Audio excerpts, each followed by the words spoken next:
although the state media is precisely that. It's very heavily state controlled. Even there, we've seen increasing signs of disaffection with what's going on. Mm. A high-profile filmmaker, for example, Nazarov, who in the past has been something of a cheerleader of Putin's, saying, "Look, if these blunders continue, we're going to lose."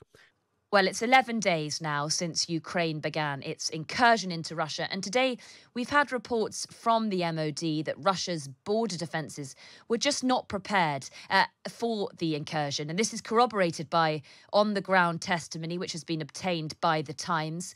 A top Zelensky advisor says Russia will be forced to negotiate. But is this likely? And what will Putin do now? It's never easy, of course, to know what's going on in the mind of the Russian leader, who in fact was officially approved as the new Prime Minister of Russia 25 years ago on this day. Well, let's talk to Dr. Mark Galeotti. He is a Putin expert, director of the consultancy Mayak Intelligence, and the author of 30 books on Russia, most recently Downfall, Prigozhin, Putin, and the New Fight for the Future of Russia. Dr. Mark Galeotti, thanks for joining us. Oh, it's a pleasure. So we do know more or less what's happening in terms of events. We know the geography of the incursion. We've seen what's been happening. But I'm so interested in your assessment of what could be happening psychologically, I suppose, for Putin, for his inner circle as well, and not assuming that those are the same thing by any means. Yeah, look, for Putin, it's clear that he's feeling extreme discomfort about this, as he should.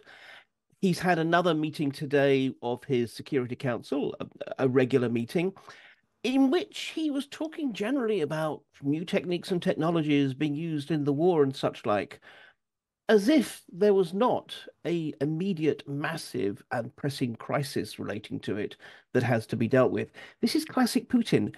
When things don't go well, when he's faced with a particular crisis that he doesn't really know how to get out of, he essentially tries to ignore it. He tries to dump the burden onto other people, whether it's his generals, whether it's his local governors or whatever, tells them to get on with it. And you know full well that he will claim the credit for any successes and he will find scapegoats for any failings. So, look, I think in this respect, the very fact that Putin is not really talking that much about it, the very fact that Putin is not bestirring himself out of the Kremlin or one of his palaces to even go close to the war zone, all of this suggests that actually he's deeply uncomfortable and is therefore just trying to disconnect himself from it as far as he possibly can. He's doing that. What would you say is going on among his inner circle? Is this a moment for them to start doubting him? Would we expect that? Look, there's already been quite a bit of doubt about him, not amongst his really closest cronies, who tend to be same sort of age, same sort of background, same sort of paranoid worldview. But if we're talking about, the officials who actually run the country for him, his ministers and such like, it is clear that there has been this growing sense that not only was the war a mistake, and remember, it's very much, it was a decision that he made. He essentially consulted nobody, but also that it's being handled badly. Now, this does not, it's got to be important to stress, mean that there's going to be some kind of coup in any time soon. Firstly, because he still has formidable security, and secondly, because these people are also Russian patriots. And there is that sense of however badly you think that Putin is doing, this may not be the time for some kind of bloody conflict in the government when you actually have foreign troops on your own soil. It's more that just they're kind of ticking away that sense of, yeah, this isn't really working. And yes, they're going to do what they can to try and make the situation sort of be fixed as effectively as possible. But the point is, what's really striking, and I think is what's increasingly clear also to Russians, is that they're doing this despite Putin, not thanks to Putin. Well, it's really interesting then, you say clear to many Russians.